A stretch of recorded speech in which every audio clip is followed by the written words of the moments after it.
Hey everyone, this is Mrs. Moriarty, and I'm here to discuss with us topic 4.1. So now what we're going to shift gears to is Unit 4, which is all about Earth systems and resources. So we're going to spend a lot of time talking about Earth science topics next. Now here's the layout of all of our topics, big ideas, and so on. Unit 4 is comprised of 9 different topics. And so what I'm going to start with today is 4.1, which is all about plate tectonics.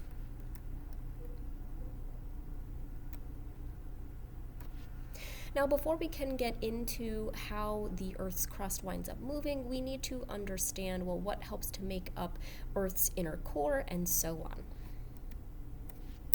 Earth's inner core is going to be a dense mass of solid nickel, iron, and other radioactive elements that are going to release tremendous amounts of heat. Moving away from the inner core, you then wind up getting to the mantle. That's going to be a liquid layer now of magma that surrounds the core, and that is going to be kept liquefied by the intense heat given off by the inner core. As we get then closer and closer to the Earth's crust that we know of, right, the one that we live on, we now move into what's known as the asthenosphere. This is going to be the solid, kind of flexible outer layer of the mantle, just beneath what's known as the lithosphere. So you can kind of see that here is our asthenosphere. Now, the lithosphere is going to be the very thin, brittle layer of rock that kind of floats on top of the mantle, and this is where our broken up tectonic plates are going to reside and where we're going to see a lot of that movement. Followed by the crust. That's going to be the very outer layer of the lithosphere, so that is going to be Earth's surface that we tend to reside on. So we know that within the mantle, we're going to have a lot of movement going on, right? A lot of heat is being released from the inner core. So how does that magma wind up moving on Earth? Well, you can see in the little GIF there, right? The hotter the magma may be, we start to see it rise, but eventually it spreads out, cools down, and sinks. And it follows that same pattern. When we see something move in that direction like that, that is known as a convection cell. You'll notice that within this unit, convection cells are a tremendously large idea, main idea really, of this unit. So it's going to come up quite a bunch, convection cells. So here we can see magma heated by Earth's core is going to rise towards that lithosphere. That rising magma eventually cools and expands, and this is going to force oceanic plates to move apart from one another. So those are ones that are plates that usually reside underneath the ocean. This can create things known as mid-ocean ridges, could create volcanoes, spreading zones, seafloor spreading for the most part, right? So I'm sure you've heard in past classes about Pangea, right? How Earth's land masses were once all together, and now we know that they are not any longer. That is usually driven due to that whole seafloor spreading and the movement away from one another with our plates. So we can see as the magma cools, it's going to solidify into now new lithosphere. Spreading magma is going to then force oceanic plates into, let's say, continental plates. Here's where we can get what's called a subduction zone. So you can kind of see that in the diagram over here. So here's that seafloor spreading, right, the spreading zone there. Here's going to be where we see a subduction zone, where an ocean plate and a land plate or continental plate are going to be interacting and colliding. Sinking ocean plates tend to melt back into magma because they're more dense. This can create magma to wind up rising. And here's where we get like coastal mountain ranges, volcanoes on land, and so on. So why is all of this important? Well, the way in which that magma moves is going to be broken down into 3 types of plate boundaries that we need to know. One of them being known as a divergent plate boundary. This is where plates move away from one another, hence the term divergent. Here we see a rising magma plume as a result of those plates moving away from each other. This forms things like mid-ocean ridges, volcanoes, and seafloor spreading.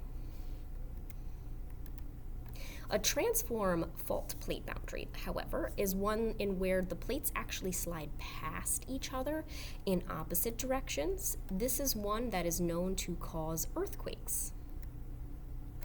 Versus a convergent plate boundary is as it sounds, right? To converge means to come together. So this is where plates actually collide. So plates move towards each other. This can lead to subduction zones where one plate is being forced or pushed underneath another. What happens at a convergent plate boundary is the formation of mountains, island arcs, earthquakes, and volcanoes. So here's just a little picture of what's happening at each. So here we can see in a diverging plate boundary, right? They're moving away from each other, causing a ridge or seafloor spreading. Here we can see a convergent plate boundary can form a trench, could form a volcanic arc. We see one is being pushed right underneath the other. Versus a transform plate boundary, they are sliding past each other in opposite directions. Now, what happens at different convergent plate boundaries? Since on Earth we can have oceanic plates and we can have continental plates. When two oceanic plates come together, one plate is going to subduct underneath the other. This forces magma to rise to the surface, as you can see here. This can form things like mid-ocean volcanoes, could form island arcs, which are sets of islands, or an offshore trench, which you can kind of see here as well. But when oceanic and continental plates collide, the oceanic plate subducts beneath the continental because it's more dense. This plate then melts back into magma and it forces the magma to rise to the surface. This can create coastal mountains like the Andes, could create volcanoes on land, trenches, and even has the potential to cause a tsunami. But what about when two continental plates converge? When two continental plates converge, one plate once again subducts underneath the other, but this time it's going to force the surface crust upward. So we start to get geological uplift, and here's where we get a lot of the formation of our mountain ranges. So things like the Himalayas. Now, at a transform fault boundary, this is where now two plates are going to be sliding past one another. One of the most, I guess you could say, famous in the US in terms of plates would be the San Andreas Fault. Here we can see, right, that tends to cause a lot of earthquakes in the West Coast. So here plates slide past one another in opposite directions. What this does is create small little fractures in the rock. Those fractures wind up making the rock kind of stuck. When those two plates then wind up getting stuck, this creates tremendous amounts of pressure and potential energy. And eventually, when that pressure is then overcome, right, the barrier is pushed past however much pressure or potential energy it can absorb, we wind up getting an earthquake, right? That's the most common activity that happens here.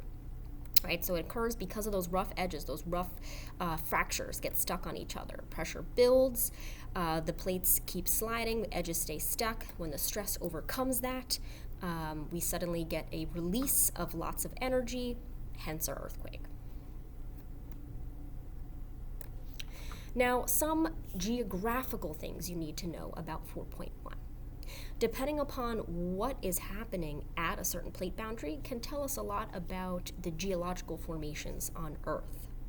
So we tend to see areas that have lots of subduction zones, tend to be areas where we see maybe volcanoes, right? The Ring of Fire, for instance, is a pattern of volcanoes all around the Pacific Plate where we see convergent plate boundaries, so they are colliding with one another.